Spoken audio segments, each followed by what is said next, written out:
2016లో మీరు ఒకసారి చూస్తే వరల్డ్ బ్యాంక్ అయితే ఏపీకి మొదటి ర్యాంకింగ్ ఇచ్చారు, మొదటి స్థానం ఇచ్చారు. ఆ రోజు Andhra Pradesh state energy conservation mission పలు అవార్డులు వచ్చాయి, గుర్తింపులు వచ్చాయి. ఆ రోజే ఉజ్వల పథకాన్ని మొదటిసారిగా మన రాష్ట్రంలో పెట్టి 2,20,00,000 ఎల్ఈడి బల్బులు పంపిణీ చేశాం. ఎనర్జీ ఎఫిషియన్సీ ఫ్యాన్స్ అయితే 3,23,000 ఇచ్చాం. 1,48,000 ట్యూబ్ లైట్లు ఇచ్చాం. 26,59,000 ఎనర్జీ ఎఫిషియన్సీ వీధి లైట్లతో ఎక్కడికక్కడ దీన్ని కూడా సెన్సార్లు పెట్టి అన్ని గ్రామాల్లో వెలుగులు నింపింది ఆరో తెలుగుదేశం ప్రభుత్వం అని చెప్పి కూడా మీకు తెలియజేస్తున్నా. 68,171 నాన్ ఐఎస్ఐ పంప్ సెట్లని ఎనర్జీ ఎఫిషియెంట్ పంప్ సెట్గా కన్వర్ట్ చేశాం. ఈరోజు మనందరం కూడా గుర్తుపెట్టుకోవాల్సింది ఈఎస్ఎల్ చాలా మంచి కార్యక్రమం చేస్తున్నారు. వారిని మనస్ఫూర్తిగా అభినందిస్తున్నా. గవర్నమెంట్ ఆఫ్ ఇండియా కూడా దీనికి పూర్తిగా సహకరిస్తున్నారు. మనం ఒక యూనిట్ ఆదా చేస్తే 2 యూనిట్లు కరెంటు ఉత్పత్తి చేసినట్టు అవుతుంది. ఈ విషయం మీరందరూ గుర్తుపెట్టుకోవాల్సిన అవసరం ఉంది. మనకు కావాల్సింది కరెంటు కావాలి, మన అవసరాలు తీరాలి. అదే సమయంలో సమర్థవంతంగా కరెంటును ఉపయోగించుకోగలిగితే, కరెంటు ఆదా చేయగలిగితే ఈరోజు ఈ వాతావరణాన్ని కూడా పొల్యూషన్ కంట్రోల్ ఇవన్నీ చేసే పరిస్థితికి వస్తాం. అందుకే ఈరోజు మళ్ళీ ఒక మంచి కార్యక్రమానికి మనం పిలుపునిచ్చాం. ఈరోజు చూస్తే ఊర్జావీర్ మిమ్మల్ని చూస్తే చాలా సంతోషంగా ఉంది. 1,00,000 మంది కావాలి. 15 రోజుల మునిపే మీకు పిలిపించారు, ఆన్లైన్లో ట్రైనింగ్ ఇచ్చారు. 12,000 మంది రిజిస్ట్రేషన్ చేసుకున్నారు, ట్రైనింగ్ తీసుకున్నారు. కొంతమంది ఆపరేషన్ కూడా స్టార్ట్ చేసేశారు. దీనివల్ల మనం చూస్తే దగ్గర 115 మంది ఇప్పుడు తీసుకుంటే ఎల్ఈడి బల్బులు కానీ ఫ్యాన్లు కానీ ఇవన్నీ చూసినప్పుడు కనీసం 2,500 నుంచి బాగా చేసుకుంటే 15,000 రూపాయలు అదనంగా మీకు ఆదాయం వస్తుంది.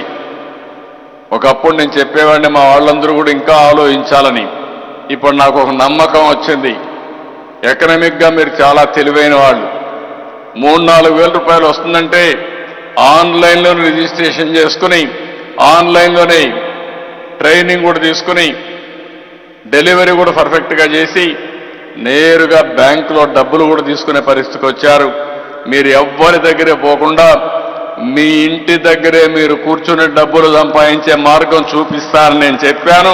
ఇది మొదటి మెట్టని చెప్పి కూడా నేను మీకు తెలియజేస్తున్నా. అందుకే నిన్న మొన్న నేను ఒకటి చెప్పాను మీ అందరికీ, వర్క్ ఫ్రమ్ హోమ్ కాన్సెప్ట్ కూడా చెప్పాను. ఇంట్లో కూర్చొని పనిచేస్తే ఆడబిడ్డలున్నారు. మీరు ఇంట్లో కూర్చొని ఒక 4-5 గంటలు మీకు సమయం దొరికినప్పుడు మీరు పనిచేయచ్చు. వాళ్ళకు అవసరమైనప్పుడు కాదు. రాబోయే రోజుల్లో మీరు చూస్తూ ఉంటే ఫ్లెక్సిబుల్ వర్కింగ్ వస్తుంది. ఎక్కడ కూర్చున్నా పని దొరికే అవకాశం వస్తుంది. ఒకప్పుడు ఇండస్ట్రీ ఉంటేనే పని వచ్చేది, లేకుంటే పొలానికి పోతేనే పని దొరికేది. ఈరోజు చదువుకున్న తర్వాత వర్చువల్ వర్కింగ్లో ఇంటి దగ్గర కూర్చున్నా పని చేసుకునే అవకాశాలు వస్తున్నాయంటే దీనికి కావాల్సింది స్కిల్స్ కావాలి. అందుకే నిన్న కూడా నేను మాట్లాడాను, మళ్ళీ చెప్తున్నా, ప్రపంచానికి సేవలు చేసే అవకాశం భారతదేశానికి ఉంది.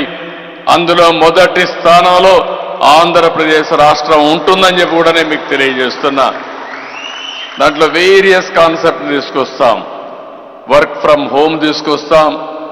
నేబర్హుడ్లో అంటే ఇంట్లో జాగా లేకపోతే పక్కన ఎవరన్నా ఇల్లు ఉంటే ఆ ఇంట్లో ఉంటే ఆ రూమ్ తీసుకుంటాం. లేకపోతే వర్క్ స్టేషన్స్ క్రియేట్ చేసి ట్రైనింగ్ ఇస్తాం. ఏదో 5,000, 10,000 రూపాయలు సంపాదించి చాలని కాదు. ఎంత స్కిల్స్ అప్గ్రేడ్ చేస్తే, మీకు కొత్త టెక్నాలజీస్ నేర్పిస్తే మీ ప్రొడక్టివిటీ పెరుగుతుంది.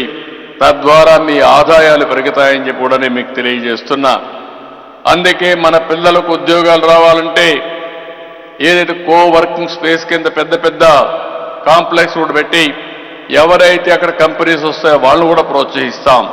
ఒక పక్క ఇండస్ట్రీస్ వస్తాయి, ఒక పక్క ఇండస్ట్రీస్ సర్వీస్ సెక్టర్ని బాగా అభివృద్ధి చేస్తాం. ఇంకొక పక్క దీనికి కావలసిన అదనపు పవర్ ఏదైతే ఉందో ఇవన్నీ జనరేట్ చేస్తాం. ఈరోజు ఇంకొక పక్క అంగన్వాడీ కేంద్రాలు చూస్తే ఇండక్షన్ స్టవ్లు ఇచ్చాం.